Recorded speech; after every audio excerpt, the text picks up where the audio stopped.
Good morning, student. Today we will read A Triumph of Surgery.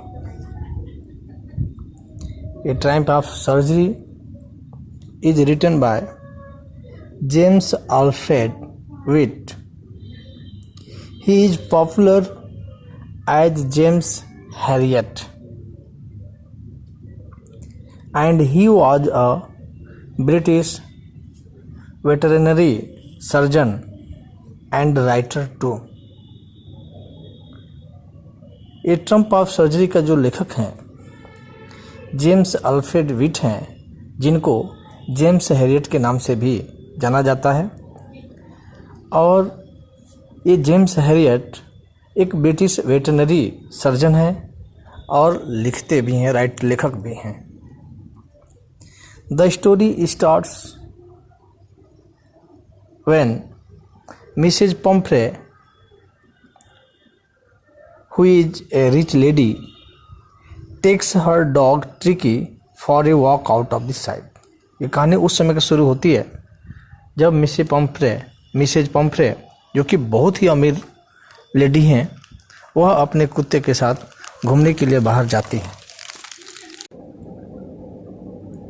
When Dr. Harriet saw the dog, which it becomes fight. To see this, Mr. Harriet was shocked, as the dog looks like a bloated sausage having leg at each end। यानी doctor Harriet देख करके बहुत आश्चर्य में थे कि कुत्ता जो है ओवरडोज लेने के कारण वह बहुत ही मोटा हो गया है और वो चलने फिरने में उसे कठिनाई महसूस हो रही है। Then he advise her to stop giving him diet. वे मिसेज पम्फ्रे को ये सुझाव देते हैं कि इसे खाना कम दें। But Mrs Pumphrey is not able to refuse the dog. लेकिन मिसेज पम्फ्रे इतना प्रेम करती हैं वो डॉग की खाना कम नहीं कर सकती। Soon Tricky fell sick and the doctor was called. जब ट्रिकी बीमार पड़ गया तो डॉक्टर को बुलाया गया। Mister Herriot somehow takes Tricky to his hospital for the treatment, even knowing the fact that Mrs. Pomfrey will never leave the dog। Mrs Herriot ने Mrs Pumphrey को कहा कि इसे हॉस्पिटल में एडमिट कराना होगा। वो जानता था कि इसके लिए मिसेज पम्फ्रे तैयार नहीं होगी, फिर भी उन्हें इस काम को करना पड़ा। मिसेज पम्फ्रे ने डॉक्टर हैरियट से कहा कि ठीक है, मैं इसे स्पेशल सारी चीज़ें भेज देती हूँ, किसी तरह का कठिनाई न हो। जब उसे हॉस्पिटल भेजा जा रहा था, मिस्टर हैरियट हर चीज़ का ख्याल रखे, उसके पहनने के कपड़े, उसके बिस्तर, उसके खाने पीने की सारी चीज़ें किसी तरह का कम ना हो, सारी चीज़ें वो हॉस्पिटल में भेज दी गई। Mister Harriet took the dog along and puts a bed after him in his surgery। For 2 days, dog did not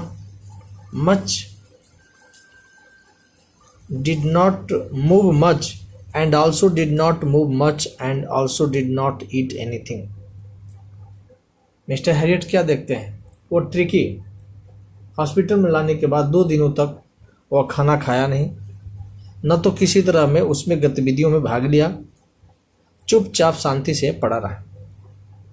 on the 3rd day he wanted to go outside and there he started playing with the bigger dogs।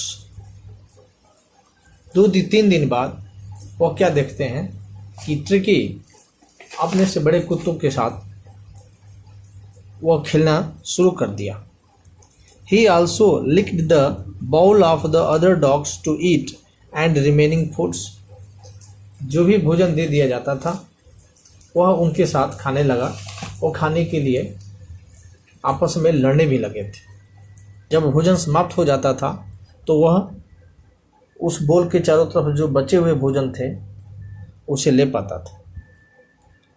His condition started improving rapidly. Tricki के condition में continue सुधार होता रहा। Also he started fighting for his meal with the other dogs. अब तो tricky जो कि सुस्त और आलसी, वो चला भी नहीं पाता था, उसकी स्थिति हो गई थी, लेकिन अब वो अपने खाने के लिए कुत्तों से लड़ना भी सीख लिया था। After hearing this news, Mrs Pumphrey started sending eggs to the hospital as she thought that Tricky needed energy food after recovery. Mrs Pumphrey जब मिस्टर हैरियट से बात की तो मिस्टर हैरियट ने बताया कि उसे में थोड़ा सा सुधार हो रहा है। जब सुधार शब्द सुन करके मिस्टर पम्फ्रे को यह ऐसा लगा कि अब ट्रिकी को कुछ विटामिन्स की ज़रूरत होगी। इसके लिए जो भी विटामिन्स थी वह वहाँ पर भेजना शुरू की। But the Mr. Harriet and his friend started eating these eggs and the morning breakfast. जो मिसेज हैरियट विटामिन्स के में अंडे, दूध और पनीर ट्रिकी के लिए भेजा करती थी, उस चीज़ को मिस्टर हैरियट और उनके पार्टनर उसे सुबह के ब्रेकफास्ट में अपने लिए यूज करने लगे। Also for improving Tricki's blood, Mrs Pumphrey started sending wine in the bottles.